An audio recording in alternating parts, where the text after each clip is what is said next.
Welcome to my channel. இது பிடித்திருந்தால் like பண்ணுங்க, ஷேர் பண்ணுங்க, சப்ஸ்கிரைப் பண்ணுங்க. அஸ்ஸலாமு அலைக்கும் வரஹ்மத்துல்லாஹி வபரகாத்துஹு. இன்னைக்கு என்ன பார்க்க போறோம் அப்படின்னா, கல்வியின் சிறப்பு, அதோடைய ஒழுக்கம் அப்படின்னு தான் பார்க்க போறோம். இன்ஷா அல்லாஹ் ஸ்கிப் பண்ணாம பாருங்க, அப்பதான் புரியும். அல்லாஹு தாலா குர்ஆனில் கல்வி அறிவு உடையவரும் கல்வி அறிவு இல்லாதவர்களும் சமமாவார்களா? சமமாக மாட்டார்கள் அப்படின்னு கூறுகின்றான். மார்க்க கல்வி, அதாவது மார்க்க கல்வி முஸ்லிமான ஆண் பெண் இருப்பாளர் மீதுமே கடமையா இருக்கு. மலக்குகளும் உலகில் உள்ள பொருட்கள், கடலில் உள்ள மீன்கள், இது எல்லா அனைத்து உயிரினங்களுமே நம்ம அந்த கல்வி கற்போருக்காக துவா செய்தான். ஒரு நிமிடம் நம்ம மார்க்க கல்வியை கற்பது ஒரு இரவு நின்று வணங்குவதை விட சிறந்ததா இருக்கும். அப்போ ஒரு நாள் மார்க்க கல்வியை கற்பது 3 மாதம் நோன்பு வைப்பதை விட சிறந்தது. அப்ப கல்வி கற்பதற்காக புறப்படுபவன் காலடி இருக்கு இல்லையா, அதை எடுத்து வைக்கும் முன்பாகவே அவனது பாவங்கள் எல்லாம் மன்னிக்கப்படுமா. உலமாக்கள் நபிமார்களுடைய வாரிசுகள் கூட ஆவார்கள்.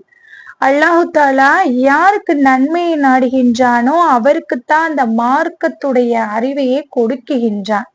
அப்போ மார்க்க அறிவை பெற்றவர் 1000 வணக்கசாலிகளை விட ஷைத்தானுக்கு கூட கடினமானவனாக இருப்பார்.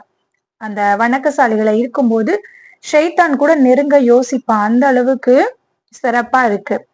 கல்வியுடைய சிறப்பை கூறும் நபிமொழிகள் ஏராளமா இருக்கு. அதுல கல்வி கற்பதனுடைய ஒழுக்கங்களை மட்டும் இப்போ பார்க்கலாம். அதுல 10 பாயிண்ட் என்னன்னா, கல்வி கற்பதன் நோக்கம் அந்த கற்றதன் படி தானும் அமல் செய்வதும் பிறருக்கும் எடுத்துரைப்பதுதான் அல்லாஹுடைய பொருத்தத்தையே அடைவதாக இருக்க வேண்டும். அடையணும்னா மற்றவருக்கும் கற்றுக் கொடுக்கணும் அப்படின்னு சொல்லப்படுது. மக்களுடைய பெயரும் புகழும் அடைவதாக, உலக செல்வத்தை திரட்டுவதற்காகவே நம்ம நோக்கமா இருக்கக்கூடாது. அந்த கற்ற கல்வியின்படி அமல் செய்வதும் மிகவும் என்ன செய்யணும், கவனமா இருக்கணும். 4வது பாயிண்ட், உள்ளத்தில் உள்ள தீய குணங்கள் கெட்ட எண்ணங்களை அகற்றி நம்ம பரிசுத்தமா இருக்கணும் அப்படின்னு சொல்லப்படுது.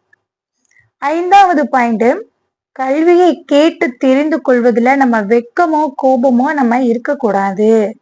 6வது பாயிண்ட், நேரங்களை வீணாக்காமல் அந்த பாடங்களை கருத்துடன் படிக்கணும் அப்படின்னு சொல்லப்படுது.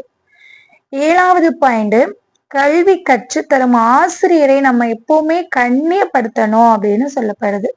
8வது பாயிண்ட், அவர்களை கண்டால் எழுந்து மரியாதை செய்ய வேண்டும். 9வது, ஆசிரியருடைய சப்தத்தை விட நமது சப்தம் எப்பவுமே உயரக்கூடாது அப்படின்னு சொல்லப்படுது.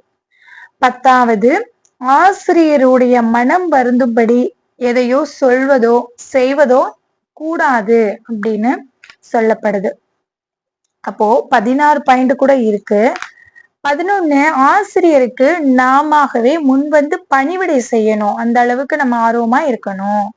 நமக்கு நல்லதை நாடி ஆசிரியரை கண்டிக்கும் போது நம்ம வருத்தப்படவோ அவங்கள குறை சொல்லவோ கூடாது. 13, நமது யோசனையை விட ஆசிரியருடைய யோசனைக்கு முக்கியத்துவம் அளிக்க வேண்டும்.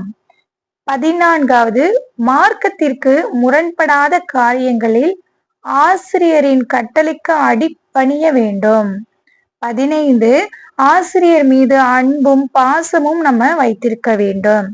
16, நமது உயிர் உள்ளளவும் ஆசிரியர்களுக்காக நாம் துவா செய்வதும் அவர்களுடைய சுக துக்கங்களில் பங்கு கொள்வதும் நம்முடைய அவசியமா இருக்கு அப்படின்னு சொல்லப்படுது.